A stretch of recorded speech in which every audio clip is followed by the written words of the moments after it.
being farmed today. And we will continue to work to protect human rights, especially for women and girls. Women should be free to work, teach, and live without oppression and fear. And children, especially girls, must be given the education that will help them build a better future for Afghanistan. Excellencies, distinguished ministers, the Afghan people have been through just about every challenge we can imagine. Chronic poverty, natural disaster, political repression and upheaval, foreign occupation, and civil strife. Through all this and more, they have shown remarkable resilience. In recent years, Afghans have moved decisively along a new path toward a new vision for their future. Our responsibility is to help them secure that vision. And thank you very much, and thank you for your commitment and leadership. Thank you.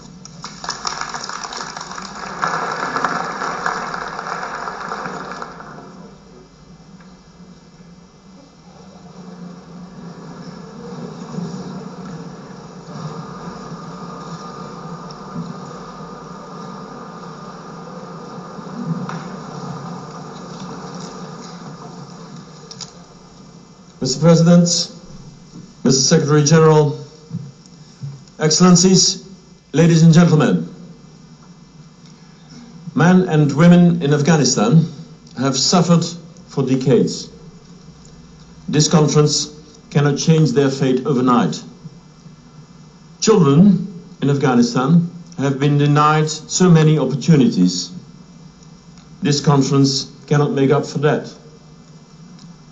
And people who mourn because they have lost their loved ones in the struggle for a better Afghanistan, we must recognize that this conference cannot compensate them for their loss.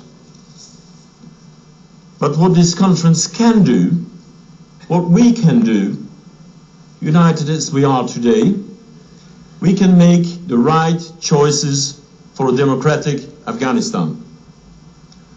For an Afghanistan which is at peace and secure in its region, in which there is no free haven for terrorists. An Afghanistan that is able to maintain its security and stability with decreasing outside assistance. A democracy where human rights are respected and economic development is sustainable. In order to achieve this Afghanistan, we have serious choices to make. And the challenge is not just eliminating some individual terrorists. It's far more complex, as we found out. At this moment, we are at crossroads.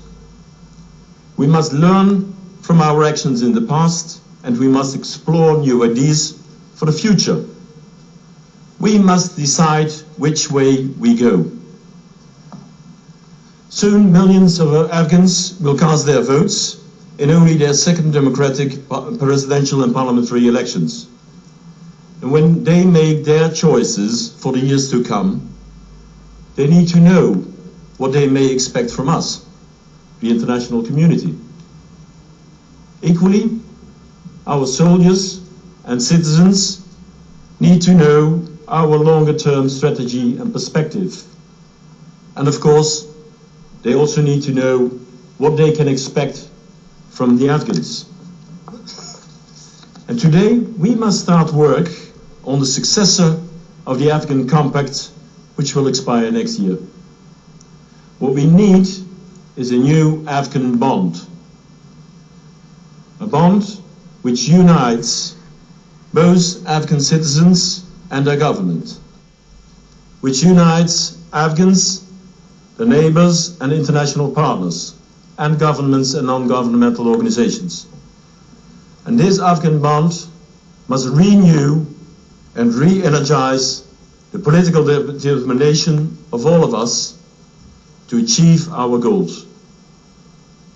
It will give us the perspective of an Afghanistan that will be able to provide for itself, needing less and less outside assistance. And what are the steps that we have to take today? I see 4 priorities. The first one, security. The build-up of the Afghan security forces is progressing, most visibly in the National Army. Yet the build-up of the police forces must be sped up. The Afghan government is committed to that. The European Union and NATO are exploring how to accelerate the mentoring efforts. But building up the police forces is urgent, as security is a condition for progress on all fronts. And our priority must be to fulfill the conditions for Afghanization. That is, security for Afghans, by Afghans. Second priority is governance. Certainly, the election process must be one that gives Afghans and us confidence. Beyond that, we must accelerate the build-up of an effective and transparent government, notably at the provincial level. People must see the government as their trustworthy vehicle for progress. Third priority I see, social and economical progress. There are hopeful signs, but development is not sustainable nor equally distributed yet. Poppy cultivation remains a threat, and we must coordinate our assistance so that it reaches all Afghans. Special Representative Kai Eide is mandated to lead and coordinate this effort. Let us fully commit ourselves to work with him. And the fourth step we should take is we must intensify cooperation in the regional context. Afghanistan is not an island, and the challenges are interlinked with the region through ethnic, religious and political bonds. And the core of this is the complex Afghan-Pakistani relationship. And we must translate this insight into effective policies and agreements. And I'm convinced that this conference will contribute visibly to that goal.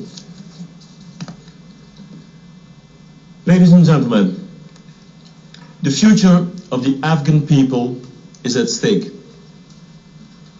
The safety of people around the world is at stake. For the Afghan people, a return to the Taliban rule would lead to brutal governance, a paralyzed economy, and the denial of fundamental human rights, especially for women and children. As co-chair, I hope that today we will address these challenges. Even more, I hope that our contributions will reflect a common, clear picture of our goals. And mostly, I hope that we all share a firm, renewed and long-term commitment to Afghanistan. This will enable us to forge a new African bond, the new African bond which we all need. Thank you.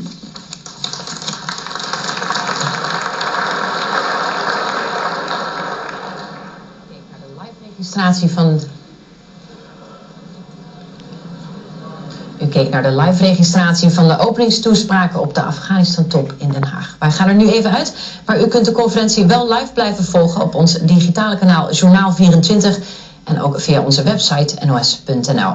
En hier praten we nog even door met Paul Snijder, die in Den Haag staat. Ja, Paul, hele prominente sprekers, zonder enige twijfel. Karzai, de Afghaanse president, en VN-secretaris-generaal Ban Ki Mon. We hebben net ook